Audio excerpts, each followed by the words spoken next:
Alhamdulillah, alhamdulillahilladzi fadala ala bani Adam bil ilmi wal amal wa ala jami'il alam. Ashhadu an la ilaha illallah wahdahu la syarika lah al-malikul alam. Wa ashhadu anna Muhammadan abduhu wa rasuluh ala khairil anam. Allahumma salli wa sallim ala sayyidina Muhammadin sayyidil arabi wal maham wa ala alihi wa sahbihi biyadil ulumi wal hakam. Amma ba'du fa ya ibadallah ittaqullaha haqqa tuqatih wa la tamutunna illa wa antum muslimun. Faqad qala Allahu ta'ala fi kitabihil karim fa huwa asdaqul qailin wa la tafhu ma laysa laka bil ilm. Inna sam'a wal basara wal fu'ada kulli ulaika kana anhu mas'ula. Hadirin sidang Jumat yang berbahagia, salat dan ibadah lainnya bila diukur dengan kacamata syariat maka sekurang-kurangnya bisa menjadi dua bagian. Ada yang dikatakan sebagai ibadah yang hidup, ada juga dikatakan sebagai ibadah yang mati. Ibadah bila pelaksananya dengan ilmu, maka ibadah itu akan bernilai hidup. Sebaliknya, ibadah tanpa ilmu, sekalipun dikerjakan baik seseorang yang mati dalam kehidupannya, dibilang hidup karena dikerjakan, dinilai mati karena dikerjakan tanpa ilmu. Ibadah tanpa ilmu akan menjadi sia-sia. Perhatikan salatun nazam yang digubah oleh Imam Ahmad bin Husain dalam kitab Jubatnya. Fakulla min bigari ilmi ya'malu a'malu madudatun la tuqbalu.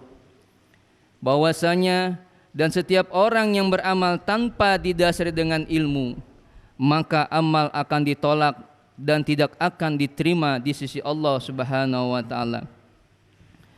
Hadirin sidang Jumat yang berbahagia, berdasarkan firman Allah dikatakan dalam surah Al-Isra, wala taftu ma laysa laka bil ilmun inna sam'a wal basar wal fu'ada kulla ulaika kana anhu mas'ula, yang artinya, dan janganlah kamu mengikuti apa yang kamu tidak mempunyai pengetahuan tentangnya. Sesungguhnya pendengaran, penglihatan, dan hati semuanya itu akan diminta pertanggungjawaban. Ilmu menurut bahasa berarti pengetahuan, sedang pada istilah dikatakan ilmu adalah kondisi sedemikian rupa yang jika dimiliki seseorang maka jelaslah apa yang diketahuinya.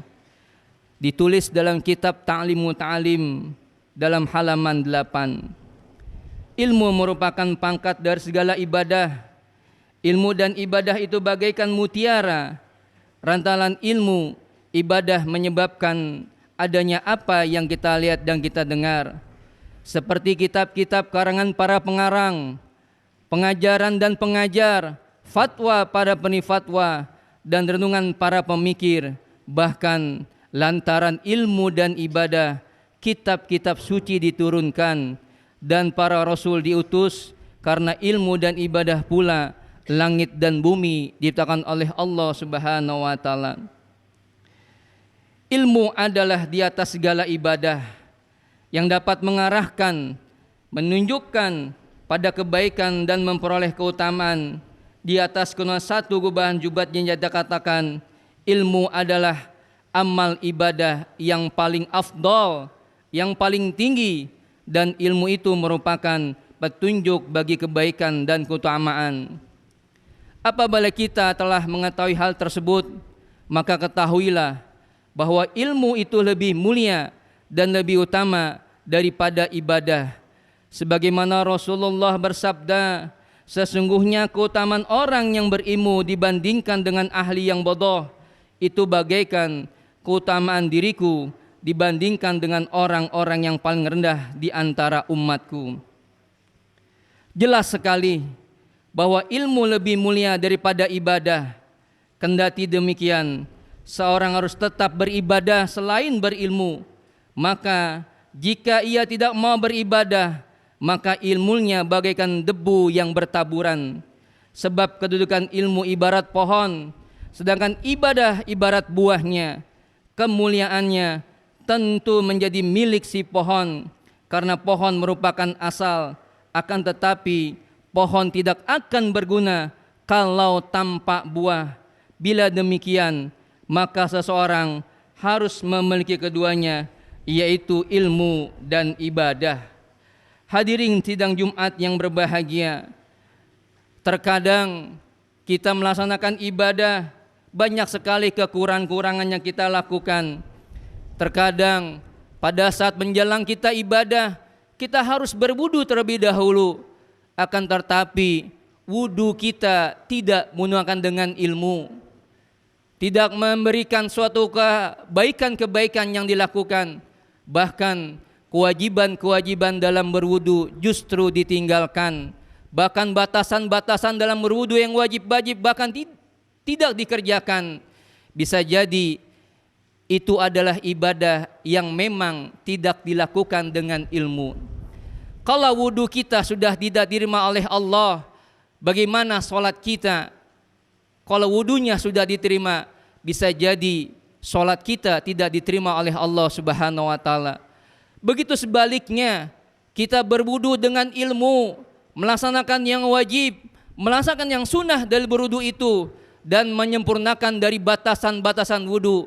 Akan tetapi sholat kita tidak digunakan dengan ilmu, bisa jadi wudu diterima, akan tetapi sholat kita tidak diterima. Makanya oleh karena itu, ilmu sangat penting buat kita semua. Wudu tanpa ilmu tidak akan diterima oleh Allah Subhanahu wa Ta'ala. Sholat kita tanpa ilmu tidak akan diterima oleh Allah Subhanahu wa Ta'ala. Sedekah kita tanpa ilmu tidak akan diterima oleh Allah Subhanahu wa Ta'ala. Bahkan bila mana kita sebagai seorang murid, kalau kita belajar tanpa digunakan dengan ilmu, bisa jadi apa yang telah diberikan oleh guru-guru tidak akan bermanfaat buat kita yang sedang menuntut ilmu. Untuk itu, tuntutlah ilmu dengan sebaik-baiknya, dengan apa yang telah dianjurkan oleh ulama-ulama kita. Hadir dalam kegiatan-kegiatan majlis-majlis talim beliau, ambil ilmunya, karena dengan berilmu, insya Allah segala amal ibadah kita akan diterima oleh Allah Subhanahu wa Ta'ala. Akan tetapi bila mana ibadah-ibadah kita, dari mulai kita bangun di pagi hari, kita mengucapkan doa, lalu berangkat menuju sekolah ini dengan membaca doa, lalu menuntut ilmu di tempat ini dimulai dengan membaca doa. Kalau semua itu didasari dengan ilmu, insya Allah aktivitas kita dari mulai bangun di pagi hari hingga nanti kita tidur malam, semua dilakukan dengan ilmu. Insya Allah segala amal ibadah yang kita lakukan akan diterima oleh Allah Subhanahu wa Ta'ala. Mumpung masih banyak ulama-ulama kita, guru-guru kita, para habaib kita yang masih ada, hadirilah majlis masjid talim beliau, karena tanpa adanya beliau bisa jadi kita akan buta akan ilmu. Bisa jadi seluruh kegiatan amal ibadah kita bisa jadi tidak diterima oleh Allah Subhanahu wa Ta'ala. Kenapa? Karena kita melaksanakan ibadah tanpa didasari dengan ilmu yang memang diajarkan oleh Rasulullah, diturunkan kepada ulama-ulama kita. Untuk itu, bila mana kita punya kesempatan waktu, hadirilah majlis-majlis ilmu, majlis-majlis talim, baik yang di tempat ini, baik yang di rumah-rumah, atau di mushola dan masjid-masjid. Bila mana kita punya kesempatan waktu, hadirlah ke tempat-tempat situ, karena itu merupakan kebaikan kita untuk bergunanya kita sehingga amal ibadah kita dapat diterima oleh Allah Subhanahu wa taala. Kenapa? Karena kita ibadah didasarkan dengan ilmu yang kita dapat dari ulama-ulama kita. Barakallahu wa lakum fi Qur'an azim wa nafani wa iyyakum bima fi minal ayatil hakim wa taqabbal minkum multilatil hawal hasil alim. Aquli hadza wastaghfiru wa lakum wa risailil muslimin wal muslimat wal mu'minin wal mu'minat fastaghfiru innahu wal ghafurur rahim.